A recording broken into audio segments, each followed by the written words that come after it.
Ladies and gentlemen, welcome to the Afterbrews. This episode, of course, is sponsored by Trek CBD. You can find them at trekcbd.com. My name is Ryan Smeltz. And I am Gavin Vincent.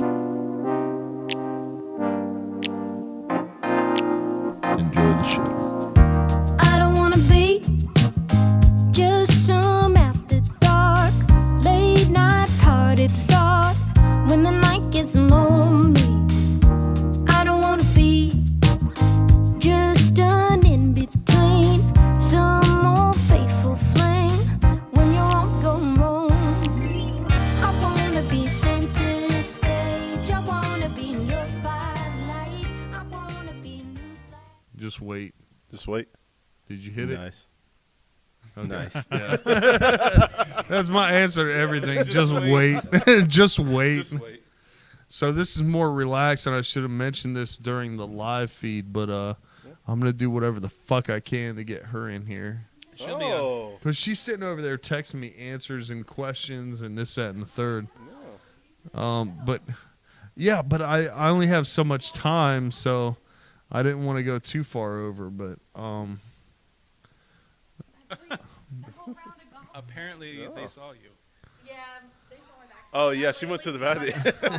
she was like Ducking underneath there. duck and cover. So we've got an extra person. So you have to, if you're talking, you have to talk close You want to move the mic to the back? microphone. Let's adjust this. So Rosie, Skinny, to look Rose- like I'm a model. Rosie, you said next to Ryan. everyone. Of course you do. Everyone should give it 1 year. Just having a sales B2B job on your resume and doing it for 1 year will help out with any other role you might look into.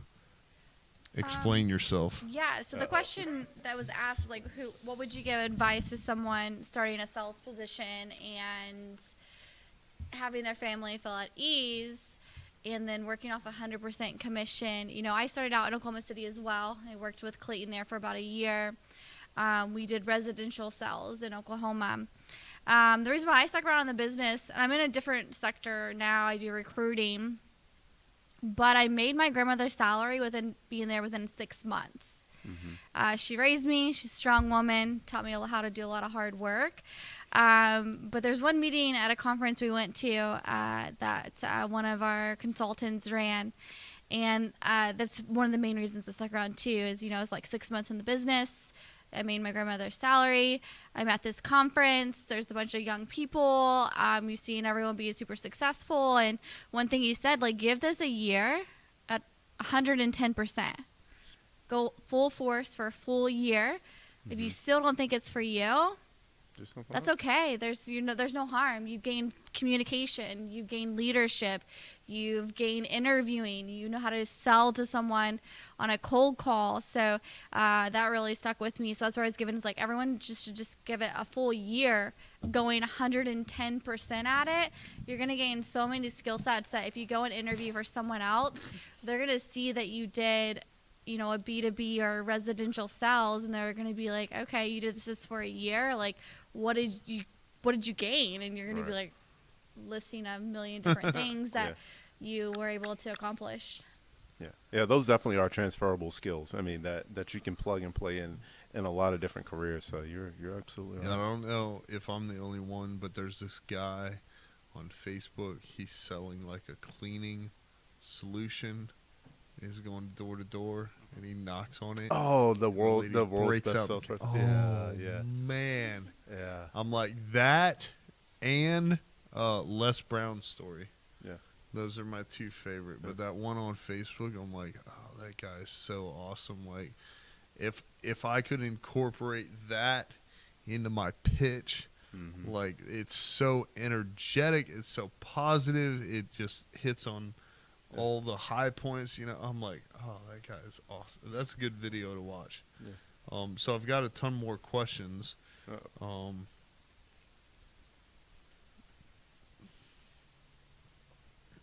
Okay, we're gonna skip around here, so let's see what we can do. So Nicholas call type. Yeah.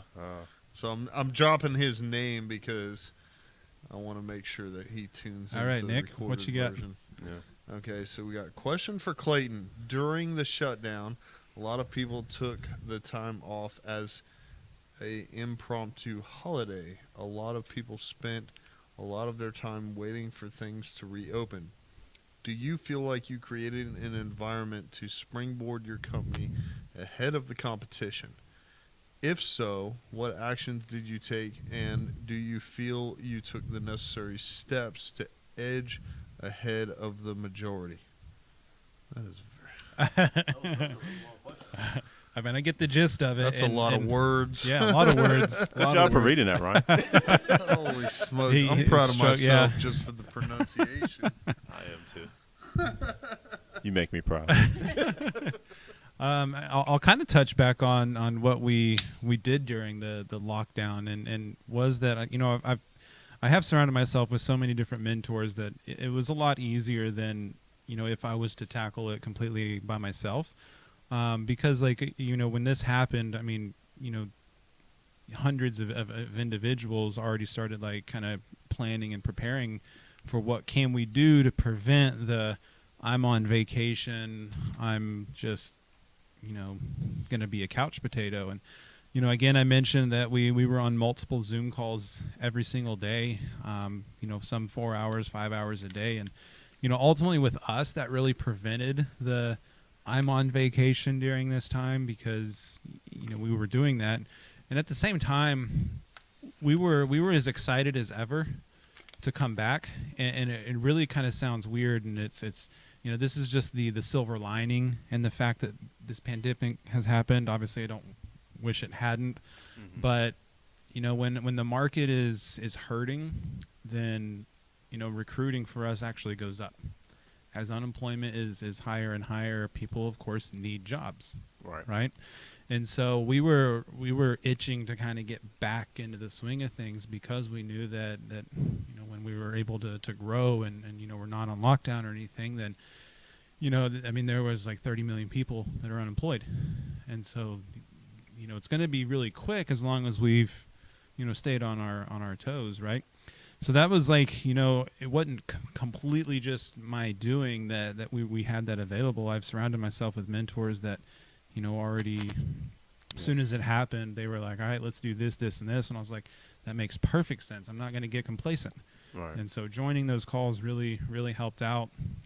And coming back, of course, it's just utilizing some of the, the stuff that we've learned, but it's really kind of painting the picture that there's no better time than now. Right. Again, I touched on it earlier. The businesses need what we have to offer. Recruiting is it's there. We just got to make sure that they're comfortable with what we're doing, with what's going on right now. But it's full steam ahead. In the office, I've been saying choo choo. So we're on a fast train right now. Jump on, great. Yeah. If not, jump off. Yep. Hey, but I heard you mentioned a couple times about mentors. Yep. And it seems like that's become a big buzzword as of late. I know there are definitely a lot of people that have paid mentors. It seems like that's an industry that's kind of growing right now. Tell us a little bit about your mentors. I mean, because obviously in order to be successful, you have to surround yourself around the right people. Absolutely. How did you find the mentors? How did that relationship develop? Yeah. As I mentioned, in the business or in entrepreneurial in general, I kind of lucked into it, because I was interviewing at so many places that would put me in front of a person and not be the cubicle type setting. I actually interviewed with this lady, Michelle Banfield, and she's kind of my first business mentor. And she really kind of showed me the ropes with everything. And within the first week of me working with her, she said that. She said, you're the average of the 5 people you're going to hang out with the most. And I was like, that makes total sense, because you reflect on your friends, you're just like them. Right. You reflect on any group of friends, they're just like their group of friends. And so when I first started, she said that probably within my first week of working with her. And, at the time, whenever I was working with her, she was already partnered with another business owner. She had 2 people in her office that was soon going to be business owners. Mm-hmm. And then 2 other people, that was working with her that was, a couple of levels ahead of me. Right. And so there was 6 or 7 people just in her business that I could surround myself with. And so, right after she said that, I was like, all right, I'm just going to hang out with you. Yeah. Whether it's asking business questions or it's just hanging out. You know, you kind of pick up on their mentality, their mannerisms, their goals. And, you know, if you want to be a millionaire, if you hang out with 5 other millionaires, you're going to pick up something.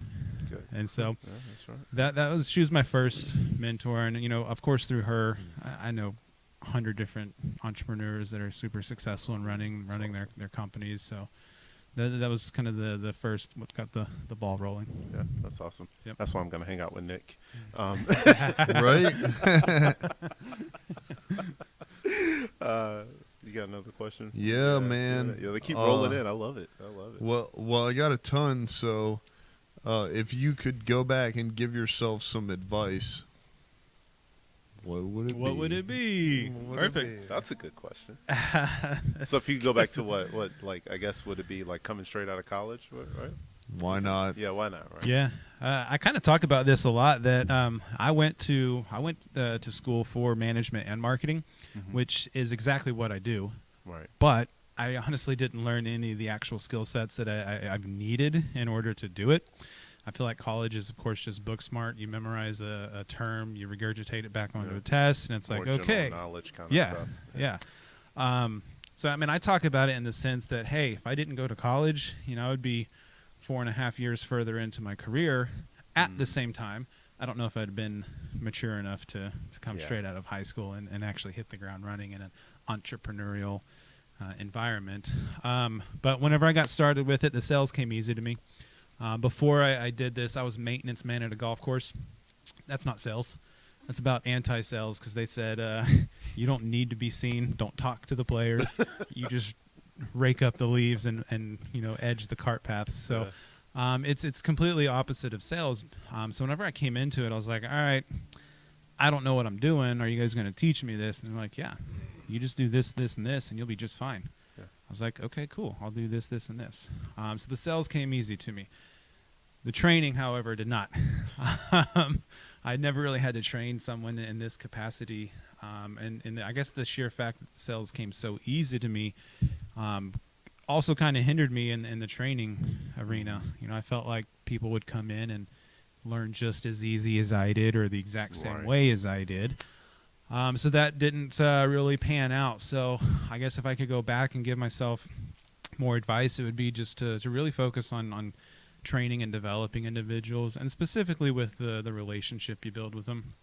You know, it comes down to, you know, you really get to know the person, their goals, their life. You mentioned it earlier that businesses just see like you as a number and you're gone. So the training aspect really was a struggle for me. So that's really what I would focus on if I could go back and give myself advice. Yeah, I think most successful people like that are business owners actually struggle with that, because like it's very hard to see like how people aren't wired the same way that you're wired. Yeah, for sure. I mean, because everybody has different ambitions and different motivations, and they kind of learn at different paces. So, and again, it takes a lot to learn that everybody's a little different. You have to actually manage them a little bit different. Yep.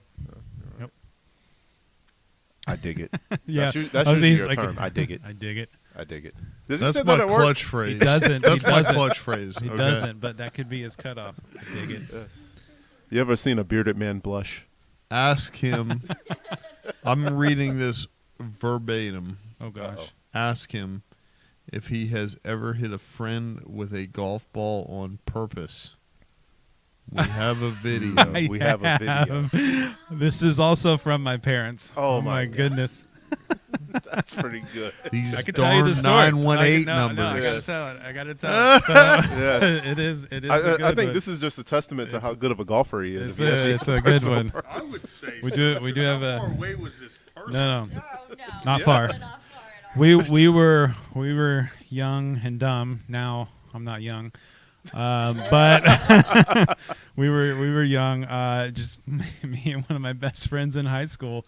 We're just bored. This is before you had iPhones, you had tablets, so you had to go out. You had On one of those, like, you had to go out and have fun. digital cameras that just came out. And Yeah. recording. You had to go have fun and entertain yourself in the yard, right? And so, yeah, we were just in my backyard. And to be fair, to be honest, they were wiffle balls. They weren't an actual golf ball. But my friend and I were just trying to record videos that we felt like could go on AFV. And he's like, hey, let's try to hit each other with the golf ball. So we're like, okay, it's a wiffle ball. I was like, hey, it shouldn't hurt that much. I'm standing from me to you, and he's like standing there. I'm about to hit him. I got it recording. What was super funny is right before I was about to swing, he said, wait. He was wearing a hoodie, so he covers his face. Okay, that's smart. I take swing, and you couldn't ask for a better shot that hit him right where it counts with it, and it was even though it's a wiffle ball, I mean that hurts. Yeah. Wow. hit him right where it counts. So the answer to that is yes, but it was planned. It was Yes, not it was something planned. that I was just like out on the golf course and just taking aim at my friends. Yes, He that's agreed to it. That's right. Yeah. So It says we have video, so the answer is yes. we do. Yep. LOL. LOL. That's pretty good. Oh, So man. one of the more serious questions from the same mysterious number is, have you been able to grow during this time? Yeah, you're living proof of it. Living. I know proof. that. Yeah. Yeah. So, we had some momentum going before the shutdown, the lockdown. We had the office was growing, and as a lot of businesses, we did take a hit. We did have to lock up the business for a couple of months. It seemed like. So I did have to scale back a little bit. Went down to myself and another individual, and then. After we kind of got the green light, it's like, hey, let's open back up. Let's keep going. We got these precautions in place. Then since then, of course, you're with us. We got 3 other individuals with us, and then this week bringing in 3 more. So the answer is yes, we have grown. We want a little bit more, but the answer is yes. Any growth coming out of this, I know any business, it wants that. So Yeah, and I know, just talking about what we've already covered, like businesses, their hiring process is weak or it's disconnected. They don't build that relationship. They don't understand the retention aspect. So it's like they talk to people and someone joins their team because they need employees, and next thing you know, the culture's not there, the growth isn't there, the opportunity isn't there, and so it shuts down quick. And so just what you follow, what you practice, especially from a standpoint of employee retention, is super important, because you're providing things that people don't get. yeah, Elsewhere. Absolutely, and it's every single skill set needed is taught. We don't require any previous experience. Again, I said I went to school for management and marketing, which is exactly what we do. I, of course, don't require that at all. So yeah, we teach from the ground up, and we do have a 3-round interviewing process. Rosie here helps out a lot with the initial process of it, but it's, of course, to make sure that we're, clear as the company goals, the direction we're going, and clear from the candidate of what they have to offer, and making sure that it's as best of a fit as it can be. I love it. I dig it. I dig it. I dig it. I just like bringing her into it when she's like, no, I don't want to be on camera. So Clayton, what is the most challenging part about being a business owner? That's a good question, actually.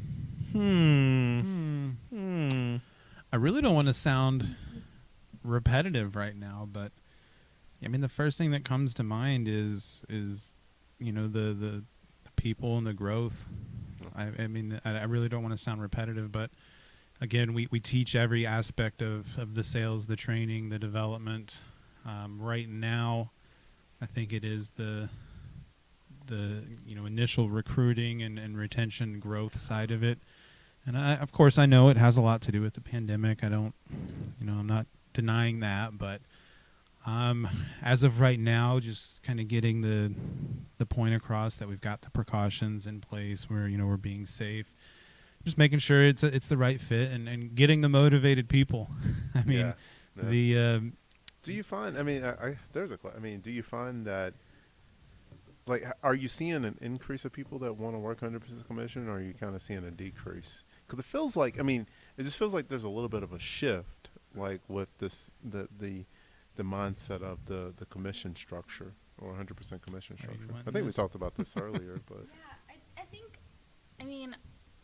I've been doing recruiting since like 2013, so I've been in a recruiter role where, I've searched for candidates, and I think the biggest thing during this time is we see a lot more people applying, right? So, our applies went from maybe 200 a week to 400 people to filter through, That's double. And that's using all your job boards. Well, yeah, of course, yeah. So it's been a high intake on that.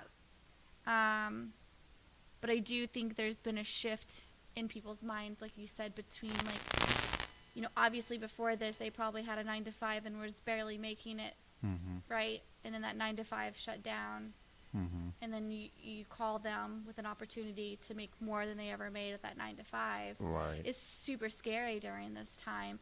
So I think there has been a little bit of a shift, but you're also going to find those stronger, more motivated, the entrepreneurs that are ready to rock and roll. You just have a lot more people, I guess, you have to go through on a daily basis to maybe find those 1 or 2 or 3 people that could really excel, and just okay, you're telling me that there's no cap on what I can make, right?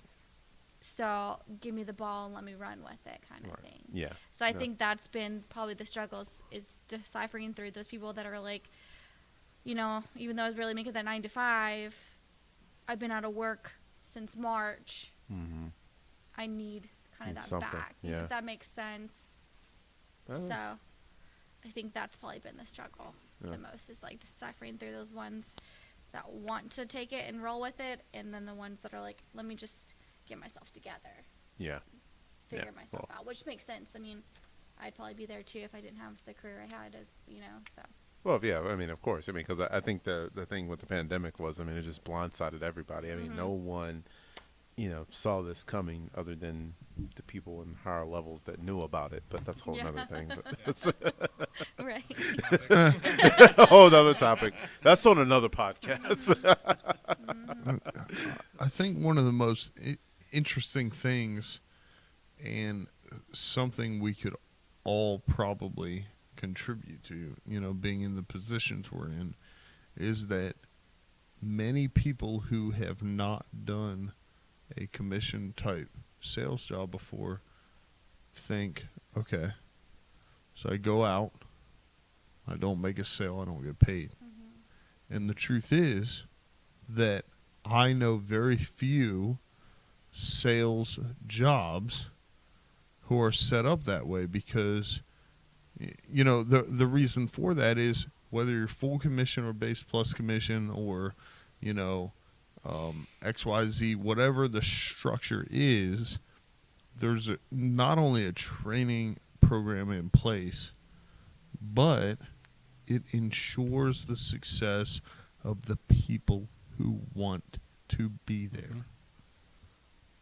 So obviously yours is a little bit different than what you've got going on, but I'd love to hear both perspectives. You want me first? You first. I totally, Beauty before age. I do totally agree, and there's, if someone is motivated, it has the work ethic, has the student mentality to just learn a very basic sales system with us, and has the work ethic to apply it, they're going to make money. Right. They are. They're probably going to make a lot more than they've made ever. And it's really the whole way that we've really designed this is there's these different elements about ultimately running your own business. We supply every single element except you. And so any person coming into at least our And Ryan said it, in most sales positions, they're going to have that support and structure when someone first comes in.